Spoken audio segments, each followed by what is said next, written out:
Hello guys, स्वागत है आपका एक नई वीडियो में। आज के इस वीडियो में आपको बताने वाला हूं नई वैकेंसीज़ के बारे में। ये वैकेंसीज़ हैं securities and exchange board of India में। वैकेंसीज़ के लिए ऑनलाइन एप्लीकेशन फॉर्म शुरू हो रहे हैं 11 जून 2024 से लेके 30 जून 2024 तक। इसका जो फ़ेज़ 1 ऑनलाइन एग्ज़ामिनेशन कंडक्ट होगा ये होगा 27 जुलाई 2024 को। और ऑनलाइन एग्ज़ामिनेशन फ़ेज़ 2 जो कंडक्ट होगा paper 2 of information technology stream को छोड़ के बाकी जितने भी फ़ेज़ 2 ऑनलाइन एग्जामिनेशन होंगे वो होंगे 31 अगस्त 2004 को। और इंफॉर्मेशन टेक्नोलॉजी स्ट्रीम का जो फ़ेज़ 2 पेपर 2 कंडक्ट होगा वो होगा 14 सितंबर 2024 को। अब बात करें इसमें आपकी वैकेंसीज़ की, तो जनरल स्ट्रीम में यहाँ पे वैकेंसीज़ निकली हैं 62। और इसके लिए आपके पास मास्टर्स डिग्री होनी चाहिए या फिर पोस्ट ग्रेजुएट डिप्लोमा होना चाहिए मिनिमम 2 साल का किसी भी डिसिप्लिन में। एक तो हो गई ये क्वालिफ़िकेशन। इसके बाद दूसरी क्वालिफ़िकेशन क्या बताई गई है कि अगर आपके पास बैचलर्स डिग्री है लॉ की तब भी आप एप्लीकेशन फॉर्म भर सकते हैं।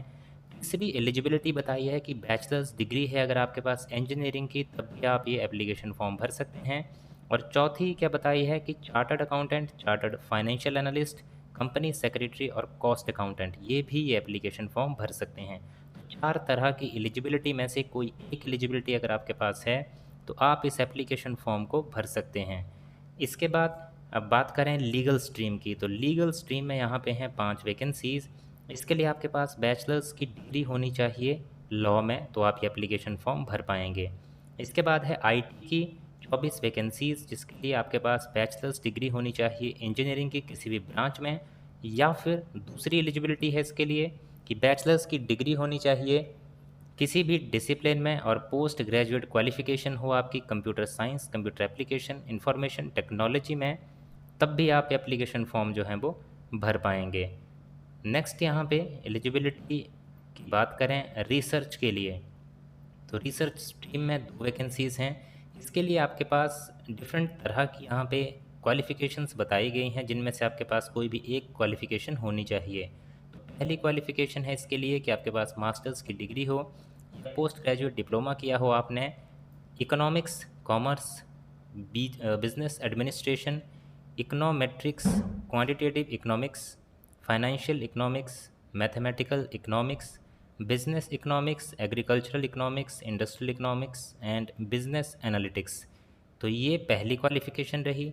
दूसरी क्वालिफ़िकेशन बताई है कि आपने मास्टर्स डिग्री की हो या पोस्ट ग्रेजुएट डिप्लोमा किया हो फाइनेंस में, क्वांटिटेटिव फाइनेंस में, mathematic finance, quantitative techniques, international finance, business finance, international and trade finance, project and infrastructure finance, agri business finance में। और तीसरी यहाँ पे क्वालिफ़िकेशन है कि मास्टर्स डिग्री या पोस्ट ग्रेजुएट डिप्लोमा किया हो इन फॉलोइंग डिसिप्लिन में, ये जो यहाँ पे बताए गए हैं। या फिर चौथी जो यहाँ पे क्वालिफ़िकेशन बताई गई है कि आपने स्टैटिस्टिक्स में मास्टर्स डिग्री की हो या पोस्ट ग्रेजुएट का डिप्लोमा किया हो। इसके बाद नेक्स्ट वैकेंसी है ऑफिशियल लैंग्वेज की 2 वैकेंसीज़। इसके लिए आपने मास्टर्स डिग्री की हो हिंदी में या फिर Hindi translation with English as a subject bachelor's degree में पढ़ा होना चाहिए। दूसरी क्वालिफ़िकेशन है इसके लिए कि मास्टर्स डिग्री अगर आपने किया है संस्कृत, इंग्लिश, इकोनॉमिक्स या फिर कॉमर्स और हिंदी एज अ सब्जेक्ट पढ़ा है डिग्री में बैचलर्स की, तब भी आप एलिजिबल हैं। या फिर अगर आपने मास्टर्स डिग्री किया है बोथ हिंदी एंड इंग्लिश में या फिर Hindi translation from a recognised university से, तब भी आप इस एप्लीकेशन फॉर्म को ऑफिशियल लैंग्वेज के लिए भर सकते हैं। नेक्स्ट है इंजीनियरिंग इलेक्ट्रिकल स्ट्रीम के लिए 2 वैकेंसीज़। इसके लिए आपके पास बैचलर्स डिग्री होनी चाहिए इलेक्ट्रिकल इंजीनियरिंग की तो आप ये एप्लीकेशन फॉर्म भर पाएंगे। बात करें इसमें एज क्राइटेरिया की, तो आपकी उम्र जो है वो 30 साल से ज़्यादा नहीं होनी चाहिए 31 मार्च 2024 तक।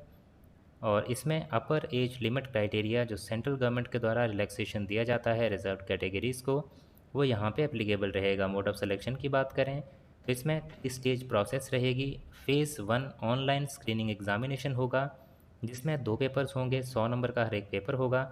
उसके बाद फ़ेज़ 2 एग्जामिनेशन होगा, उसमें आपके 2 पेपर्स होंगे, हर एक पेपर 100 नंबर का होगा। और फ़ेज़ 3 में आपका इंटरव्यू कंडक्ट होगा। पहले जो आपका स्क्रीनिंग टेस्ट होगा फ़ेज़ 1 में, पेपर 1 सभी स्ट्रीम्स के लिए कॉमन एग्जामिनेशन जो है वो कंडक्ट होगा जो कि 100 नंबर का रहेगा। 60 मिनट की इसमें ड्यूरेशन रहेगी आपकी और 30% कट ऑफ मार्क्स जो हैं इसमें रहेंगे आपके। देन पेपर 2 जो है आपका जनरल स्ट्रीम के लिए मल्टीपल चॉइस क्वेश्चन रहेंगे, उसमें सब्जेक्ट्स रहेंगे कॉमर्स, अकाउंटेंसी, मैनेजमेंट, फाइनेंस। तो इस तरह के ये जो इसमें प्रोसीजर रहेगा, 100 नंबर का पेपर रहेगा, 40 मिनट टाइम और 40% कट ऑफ क्राइटेरिया इसमें आपको रखा गया है। टोटल मिला के दोनों पेपर में 40% आपके कट ऑफ मार्क्स जो हैं वो आने चाहिए। तो ये पूरी प्रोसेस जो है सिलेक्शन की, इसके लिए मैं अलग से एक वीडियो बनाऊँगा जो कि आपको इसी चैनल पे मिल जाएगा। उसके लिए आप चैनल को सब्सक्राइब कर लें ताकि उसकी नोटिफिकेशन वीडियो की आपको मिल सके। तो सिलेक्शन प्रोसीजर के बाद यहाँ पे बात करते हैं कि आपकी फ़ीस जो है इसके लिए कितनी डिडक्ट की जाएगी और पे कितनी रहेगी आपकी। तो पे स्केल इसमें आप देख सकते हैं 44,500, 2500 ग्रेड पे, और इस तरह से ये आपका पे स्केल आप स्क्रीन पे देख पा रहे होंगे। ग्रेड ए जो ऑफिसर्स होते हैं उनके लिए ये पे स्केल जो है यहाँ पे दिया जाता है। एप्लीकेशन फ़ीस की बात करें तो अनरिजर्व्ड ओबीसी ईडब्ल्यूएस के लिए 1,000 रुपया प्लस 18% जीएसटी रहेगा। SC ST person with benchmark disability के लिए 100 रुपया प्लस 18% जीएसटी आपको पे करना पड़ेगा। तो ये था गाइस इन वैकेंसीज़ के बारे में पूरा इन्फॉर्मेशन। अगर आपको जानकारी अच्छी लगी हो तो वीडियो को लाइक ज़रूर करें, शेयर ज़रूर करें अपने दोस्तों के साथ, और इसी तरह की जानकारी आगे भी पाने के लिए चैनल को आज ही सब्सक्राइब कर लें और बेल आइकन भी प्रेस कर दें। Thank you guys for watching this video. मिलेंगे इसी तरह की नेक्स्ट वीडियोज़ में।